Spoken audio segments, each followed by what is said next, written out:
English translation, 430th contact. Sunday, 30th of July, 2006. Irreposo 7 hours. Oh, a stranger and a familiar visitor.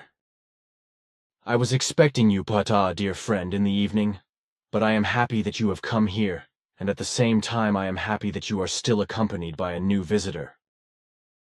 My greetings to both of you for your welcoming. May I ask who is your companion, Ptaah?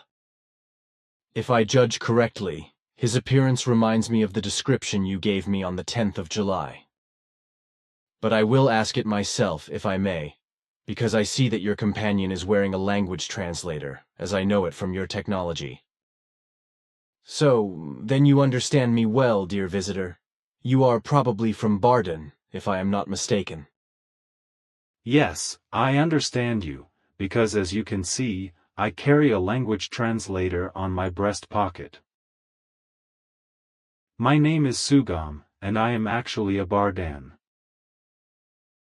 My job corresponds to that of a biologist and zoologist. Ptaah asked me if I would be interested in meeting you. As a matter of fact, I am, and that is why I came here with him. It is an honor to make your acquaintance. We at Bardan know your work and also many of your male and female associates. For this fact alone, I am especially pleased to be able to come and greet you. I greet you too, dear friend. The reason why we are only coming now is that I was only able to pick up Sugam a short time ago, because he was still busy with an important work. I am always curious. Sugam, may I ask what your name means? And is there a female form to it? My name means, the honest man, and of course there is also a female form called Sugami, with a special emphasis on the A. I see. I understand that your female names do not end with an A, as in the case of the Pleiaren, Lyrans and the other races descended from Henoch respectively, Enoch and Nocademion. But do the female names all end with an I? No, this is not the case, because as with the male names, the female names also end with different letters. Interesting. Would it be impertinent and rude of me if I asked you to give me some names related to both genders? I have to explain that Edward, together with Taljda from Nisan, she is also known to you, wrote a book of names which he is now continuing with the help of Florina. For this work, which contains about 10,000 female and male names of our populations, he probably wants to have the names from you. Yes, that is the case. It does not have to be 1,000 names because a few will do. I will gladly fulfill your wish, so I will give you some names that I can name from my memory right now. First I will tell you the masculine name and its meaning, then the corresponding feminine name and its meaning, which is only different in form regarding the feminine representation. So if you want to write down the names, the necessary utensils you have here, I see. That is not necessary, because later Edward will retrieve and write down our conversation, which we are having now and which is being recorded by us. Of course, that is what I was informed about. So unless I start by mentioning my name again and putting it first.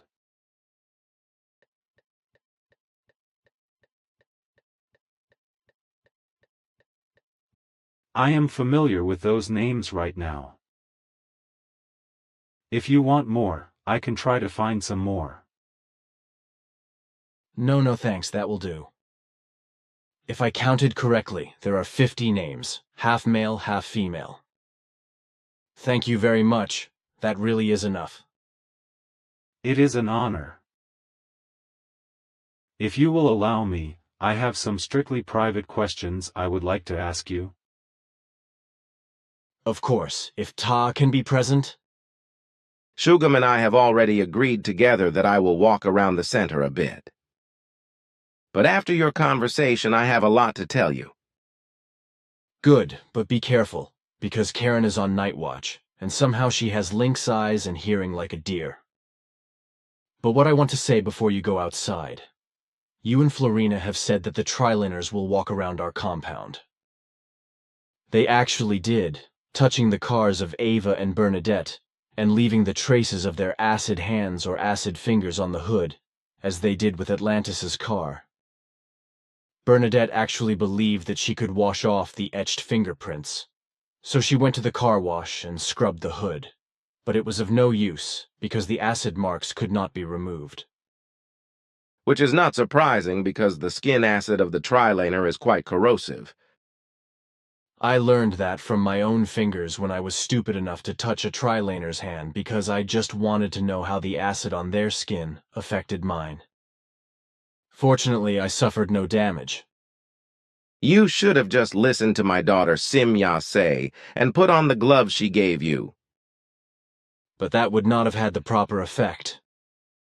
Exactly, that was your problem. Your way of fathoming everything correctly. But now I leave you alone. Okay, when we are done, we will come outside. Then I will wait for you at the storage place in the front of the arbor.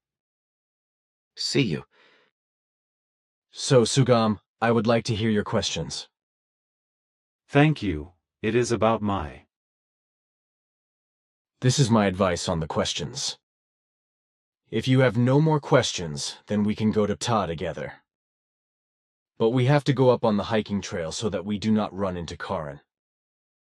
Your advice is a great help to me. Of course. I could have also asked Ptaah for advice.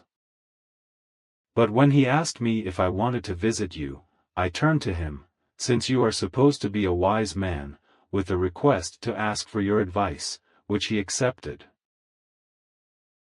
You are indeed a very wise man.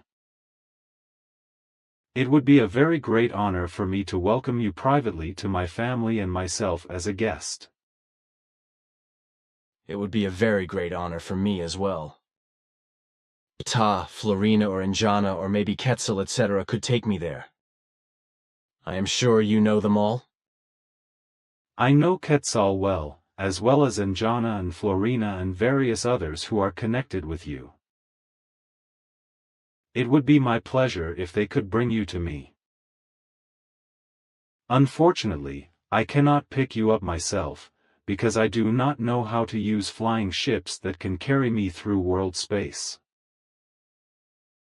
It is only given to me to use our planetary flying ships. Then I will ask friend Ptaah. But I have one more question. Why do you call Ptaah and Quetzal Shwish? Is it so common for you to address humans with their titles? No, we think, like the Pleiaren, from whom we took this form some 25 years ago, that we give the Shwish the dignity they deserve by prefixing their name with the title. Is that the general view? Or is it to be likewise understood, as with the Pleiaren, that the title is only mentioned in a dignified and honorably based manner, and precedes the name if there is no direct friendship, etc.? Is it somewhat like here on the earth, where we address people more formally when they are strangers, and not part of our close circle of friends or acquaintances? That is the situation, yes. May I ask, what is your life expectancy on Bardan? What is your age? And yes, I am sure you also have marriages or life alliances between men and women. How are these held? Our life expectancy is calculated to be 211 years on average. Of course, I can also tell you my age. I will be 70 years old, calculated in terms of earthly time, in a few months. Of course, we also maintain life partnerships between the female and male gender, but not in monogamous, but in polygamous form. Ptaah told me that monogamy prevails on the earth. My families include 2 wives, and together we have 1 child each. So your families consist of you, 2 wives, and 2 children. It is interesting that you will be 70 years old in a few months, because I will be 70 in about 6 months. But your 70 years, are they a term for the same time as we have here on the Earth? That is converted to the earthly conditions. Ptaah advised me to do this because you would certainly ask for it. And before you have to keep asking. Our inhabited planets, of which there are 3. As I am sure you know, orbit our central star at 3 different distances. The next, Bardan 1, in 99.6 million kilometers, my home world Bardan 2 in 145.2 million, and the outermost, Bardan 3, in 198.7 million kilometers orbiting our Sun. Such a constellation is extremely rare, especially in the relationship that these 3 worlds carry life forms of diverse genera and species, as well as us human life forms. And what are the rotational times of the 3 planets? Of course they are different, but the exact orbital period around our central star is only known to me from my home planet Bardan 2. Our planet orbits around the Sun in 359.4 days, and its own rotation in relation to day and night is 26.3 hours. These are remarkable figures. But which Ptaah told me to record in my memory, because you would ask for it. Aha. Well, what form of government do you have? We adopted the Pleiran form of government 37 years ago, which is very good and has solved all our problems. This form exists over all 3 planets as a common central form of government. So you also do not have wars and the like anymore, I suppose? No, the feuds between the nations have been finally settled. But there is a common large and well-armed protective might on all 3 planets, which ensures that no more wars and terror can arise. This protective might is also responsible for any defense that may be necessary if intruders appear from outside. However, the peoples themselves no longer possess weapons of war. The protective might does not exercise any power with regard to governance, but keeps quietly in the background in order to intervene in case of possible emergencies. Which, however, is practically no longer necessary at all. Consequently, the protective power serves only as a precautionary security and fulfills its purpose. A multinational peacekeeping force, so to speak, that can intervene with logical Gewalt, beyond all might and violence. With all available forceful means, physical, psychical, mental, and to use consciousness-based powers, abilities, and skills in order to carry out and practice tremendous deeds and actions. Respectively, actions in logic and rationality, as the Nakademian Hanok-Enoch formula suggests. I am familiar with the Pleiran statements in this regard. Yes, it is this system that we have adopted on our worlds and whereby we have final peace among all people and peoples of all 3 planets. It would be nice if this could happen on our Earth, too. But on this planet of struggle, it will be a very long time before the humans finally become clever enough to do the right thing. We know the conditions on the Earth. And indeed, it can be called a battle planet. But what I want to say is, I simply address you as a friend, which, by the way, Ptaah told me to do, and since I have been talking to you, strange emotions have awakened in me that make me feel as if we have been together for a long time and have known each other for a long time. It would be a great honor for me to include you as a friend in my thoughts and feelings. If you find me worthy, for my part I do so in relation to your person, and I am very honored, my friend. Strange, it is so easy for me to say this, although my thoughts and feelings are like that, just like with all the others who are not humans of the Earth. On the contrary, I often have a lot of trouble with the Earthlings, because it often takes years before I can even address them by their informal German version of you. It really takes a lot for me. The rule is that I use the more formal form of address in the form of the you, which allows a certain foreign distance to be maintained, which in this respect is more far-reaching than is the case with the you in a friendly relationship. I know from Ptaah that among the Earth humans, friendship is very often not really friendship, but only a matter of purpose. That is unfortunately true, because the vast majority of the Earth humans call themselves friends among themselves. But it is really nothing more than a friendship of purpose, based on the fact that benefits are derived from it.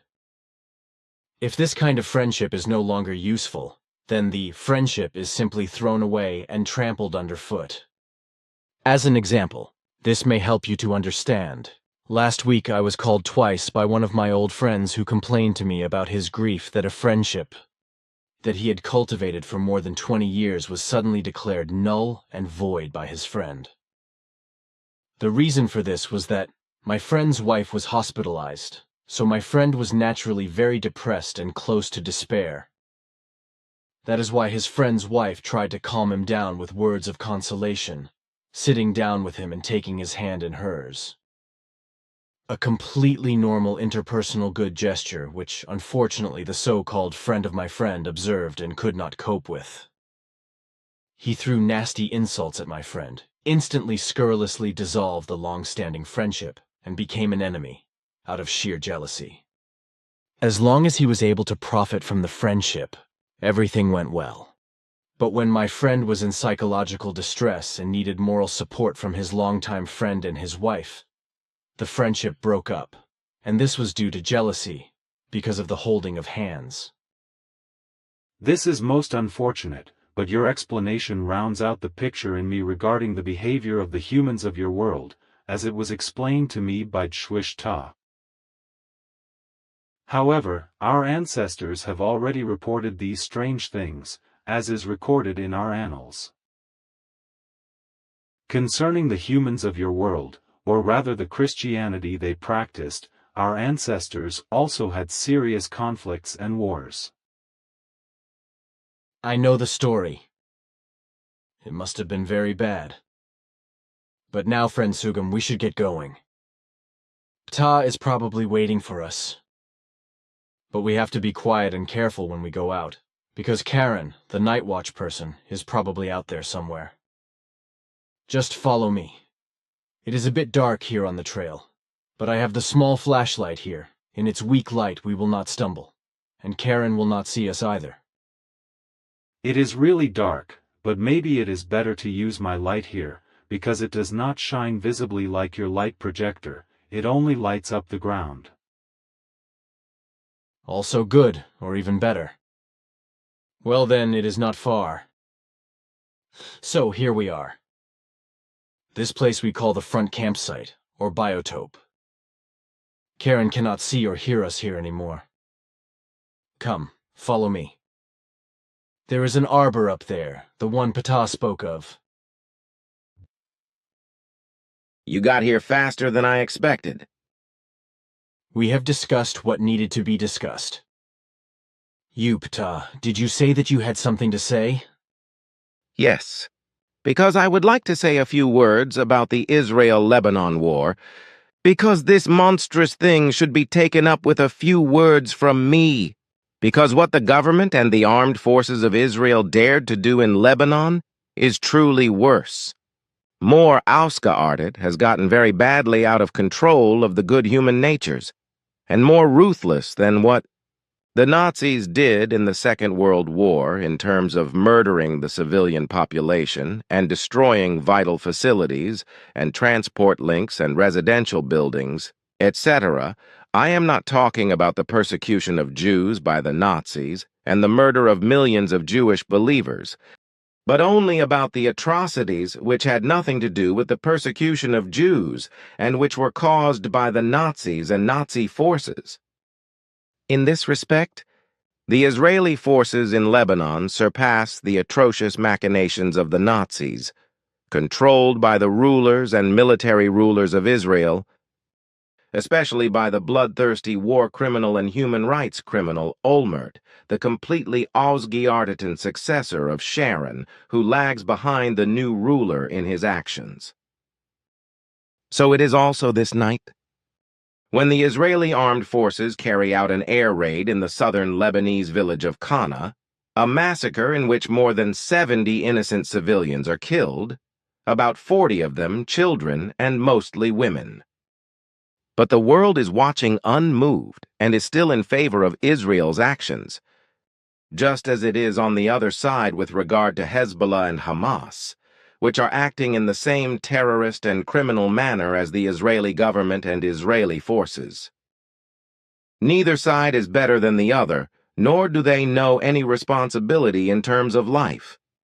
Also, the responsible and state powers of the USA, Germany, England, and all other states which support the Israeli machinations are to be placed in the ranks of the war criminals and irresponsible ones, as well as the responsible ones and leaders in Iran and Syria and everywhere else, who support the murderous machinations of Hezbollah, Hamas, and Al-Qaeda, as well as other terrorist organizations, supply them with weapons, or even support the terrorist machinations. There is a real urgent need for responsible human beings on the earth to finally be appointed to governments. All those serious criminals who advocate violence, murder, destruction, war, and other forms of terror are included in this list because they must be stripped of their power, sentenced and sent to prison for life. Responsible for this are the peoples of the individual states. Also in the relationship that a multinational peacekeeping force be created by which each war zone is nipped in the bud by immediately disarming each party to the dispute completely and no longer allowing them to have, produce, buy, or otherwise obtain weapons of war. Finally, only the multinational peacekeeping force may be allowed to possess weapons of war for the protection of peoples and humanity. With regard to such a protective force, we have already spoken. In fact, in my opinion, this would be the only solution. To understand this, however, the majority of the humans on the earth are not yet intelligent enough, besides the fact that there is still a vast barbarism in many humans who are only too happy to kill others, for whatever reason. On the other hand, however, there are also many who are indifferent to everything that goes on in the world concerning murder, evil, felonies, criminality and war, etc., if only it does not concern them and they live high on the hog and have pleasure. All talking and teaching is of no use, for every word and every piece of advice is spoken into the wind, which carries it away and blows it away unheard. Through all the insights and progress and knowledge that the humans of your world have gained, they should have become more intelligent. Unfortunately, this is not the case, because nothing serious has been learned from all the tens of thousands of wars that have been fought on the earth in the last few millennia. And all these wars were only fought as a result of revenge campaigns, acts of retaliation, and claims to power, in addition to the fact that the religions were also involved in them again and again. Religious hatred and racial hatred have been decisive factors in the wars, and they still are today. In addition, however, in the present time also the greed for oil and other earth resources are added, because of which wars are launched, as for example is the case with the US-American war machinations in Afghanistan and in Iraq, whereby Christian religious delusion and religious hatred against people of other faiths, as well as the greed for oil and US military bases and economic factors in Arabia shake hands in unison. And all this is done with the lie that the war is being waged in the name of freedom for the peoples concerned, as has been the case for ages. And how the religions and the powers of the state and their believers and followers have for ages created peace on the earth among peoples and states is proven by the last 10,000 years, which are full of acts of war and Ausgearteten warlike atrocities. If during this long time all those days and years are added up during which no acts of war actually took place on earth among all peoples, then one arrives at a miserable 250 years. A shamefulness without equal. That is putting it mildly. One must be ashamed of this fact, to be a human being on the earth. The righteous need not be involved. And every earth human being who has done something against it and continues to do something against it, whatever it may be, need not be ashamed. This includes all those who cultivate their thoughts and feelings properly, act correctly, and strive to live according to the creational laws. But they are also all those who strive in writing and speaking for the truth and its dissemination. Unfortunately, I know, this is only a small part of the humanity on the earth, but they do their duty as human beings and strive to be real human beings themselves. It is they who sow the seeds that will germinate little by little and bear precious fruit in the further future. At present, it is especially the trusted ones, who have gathered around you as core group and passive group members, as well as worldwide external group of comrades in arms, who are fulfilling your difficult mission as a proclaimer of the modern times and a proclaimer of the truth. As I know from our own past, our ancestors also had to fight very hard for the truth. Unfortunately, no wise human like you was able to help them in word and deed.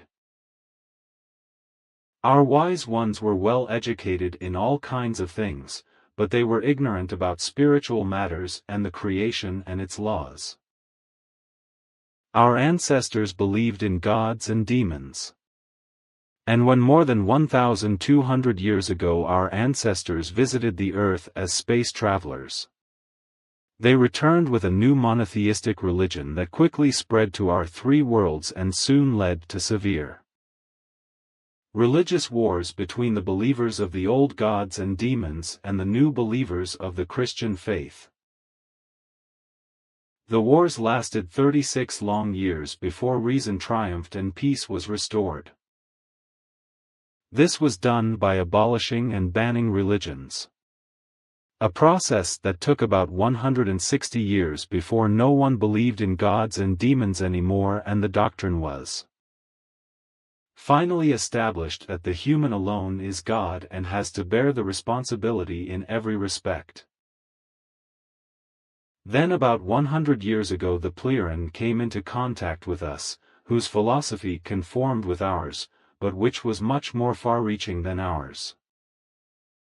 In this we thus learned a great deal more, which means that everything with us today is oriented according to the teaching of the truth and spiritual teaching, aka creation energy teaching, as this knowledge was transmitted to us by the Pleiadians.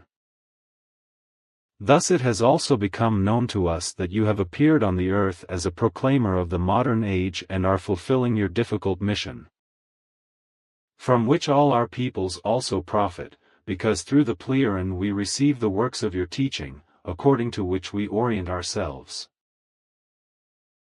We also know many writings of your loyal ones, which are also very helpful to us. Everything is an immeasurable gift to us, Bardan, for which I, on behalf of all our peoples on all three worlds, should express the deepest thanks to you and your loyal ones. What can I say? I am just flabbergasted. That is indeed news. With these, it should be enough for today. If you do not have any questions, we would like to say goodbye now. I do have one more question. Shugam invited me to stay with him and his family. Is there any chance that you, Florina, Injana, Quetzal, or any of you can bring me to Bardan? If I can be in private for 2 or 3 hours, well, yes. That will certainly be possible, so I will make an effort. Who will take you there? Time will tell. Thank you, my friend. Then let us go. Goodbye, Edward, dear friend. Goodbye and Salome. Then I also say goodbye. It was an extraordinary pleasure and honor to meet you. May you live long. Thank you. It was also a very great joy and honor for me. Then I will see you soon.